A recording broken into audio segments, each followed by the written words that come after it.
So today I want to do like a small casual talk about self-confidence, something that has been on my mind quite a lot lately.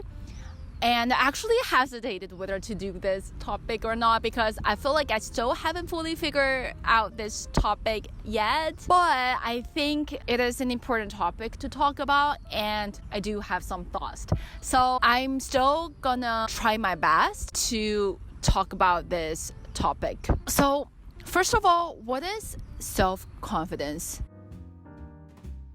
According to Oxford Languages, self-confidence means a feeling of trusting one's abilities, qualities, and judgment. So my understanding is abilities means what you are capable of doing. And qualities means, for example, honesty, creativity, positivity, consistency, etc., etc. And lastly, judgment means your decision-making process, like the decisions that you make. I think in order to trust these three above mentioned characteristics, you have to first at least be aware of what they are.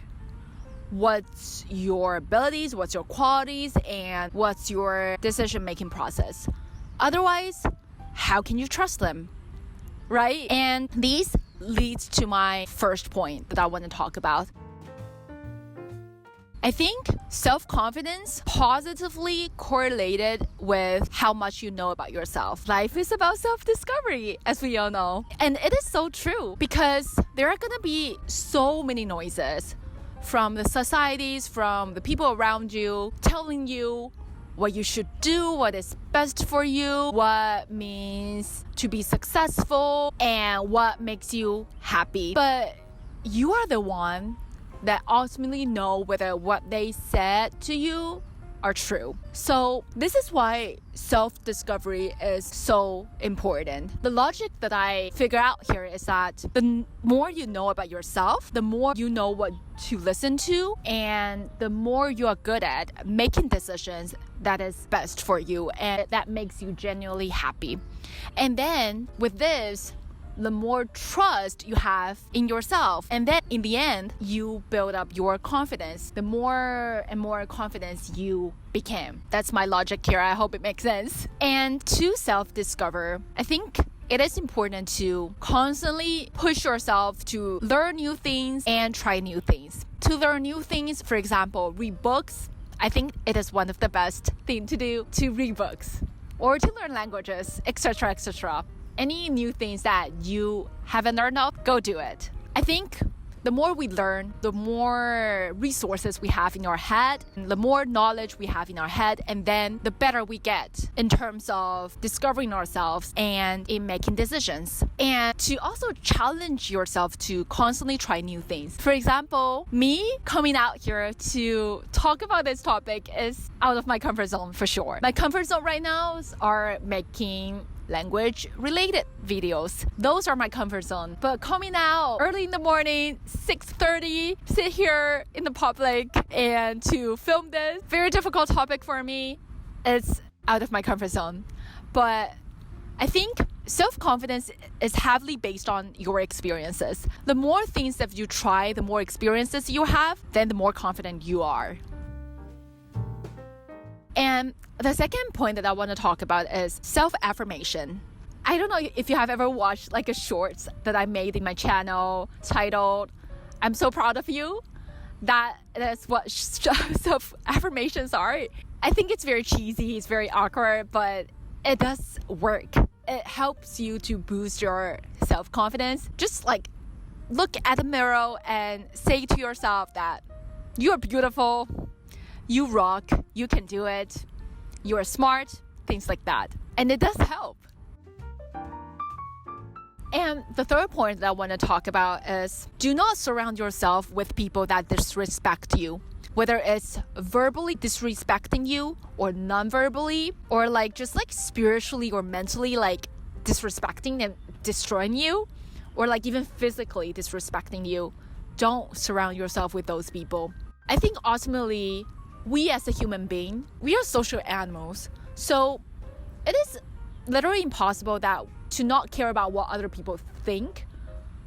You can try to not care, but I think to some certain extent, we still care because we still interact with people, and sometimes we still seek validation to some certain degree from others. So that's why it is important to not surround yourself with people that disrespect you. Just don't do that. Don't do that. I used to do that. I was so stupid at that time. In order to hang out with people that I wanted to hang out at that time, even if they are disrespecting me, I still did that. And I regretted that. The fourth point that I'm going to talk about is body languages. I really want to demonstrate to you guys the body languages part because I think that's one of the simplest things to do that help you boost your self-confidence. First of all, when you are walking, look straight in front of you. Don't look down on your phone. This is also what I often do, like looking down at my phone or like look down at your feet or on the ground, etc., etc. No, just look straight and remember to open your chest and your upper back and walk like this instead of walking down like this.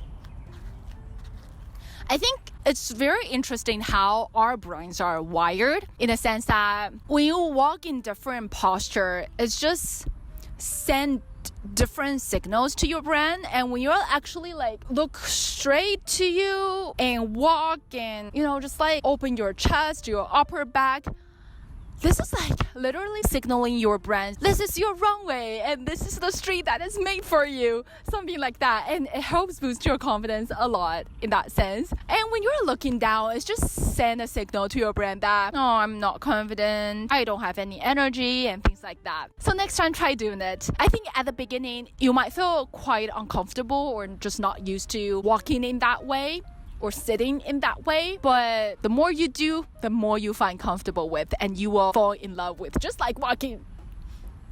Look straight and walk like that. And the fifth thing that I want to talk about is try to do things alone or go on a solo trip. Once you start doing things alone more and more, you started to realize, wow, there are so many things that I thought that I couldn't do myself. For example, change your light bulb, book your ticket, book your hotel, to deal with emergencies, unexpected things. When you're alone, you realize that there are so many things that you didn't realize before that you can actually handle yourself. I remember that when I was alone studying in Germany, there was a huge bee, literally like a bee in my room, and I was like, oh my god, that's so scary. If I have like friends or families around me, I would totally ask them to just like put that bee outside of my window for me. But since I was alone, I gotta do that myself, and I did that. I did it, and I was so proud of myself after doing that because I did not realize I can handle that myself. So yes, try to do things alone. And the sixth thing that I want to talk about is try to set small, simple goals and to accomplish it. It's going to help you to boost your confidence a lot. Just like small, simple things. It doesn't have to be complicated. It doesn't have to be hard. For example, take a walk in the park for 10 minutes. If you are not someone who go outside often or exercise often, just set like a very simple goal and then just go do it. Because self-confidence is also like a conversation with yourself. If the things that you promise yourself that you can do, you actually achieve that, then the more confident you are with yourself, know that you keep promise to yourself. And I think that's also very helpful in boosting your self-confidence. And the last thing that I want to talk about is that confidence is a silent thing. Sometimes we might mistake it as, being confident. It means that in a room full of people, you talk loud, you talk a lot, things like that. But confidence is silent. It comes from within. So it doesn't mean that being confident means that you started to act cocky, arrogant. Actually, I think the more I grew, the more I listened more to what people are saying instead of talking a lot, and to know what you don't know. If you are constantly pushing yourself to learn new things, this is such a humbling experience. There are so many things to learn, and there are still so many things that you just don't know of. And the more you realize this, the more you know that confidence is silent. It is silent. The more you learn about yourself, the more you know how much you're worth, what your values are, and be aware of that. But at the same time, be humble. Be humble. You will see that the more confident that person is, the more confidence. Oh my God, it doesn't make sense. I don't know how to say this, but what I'm trying to say is that confidence people are never like cocky or arrogant. I mean, that's obvious, but what I'm trying to say is that they are never like really like, oh my God, I'm confident.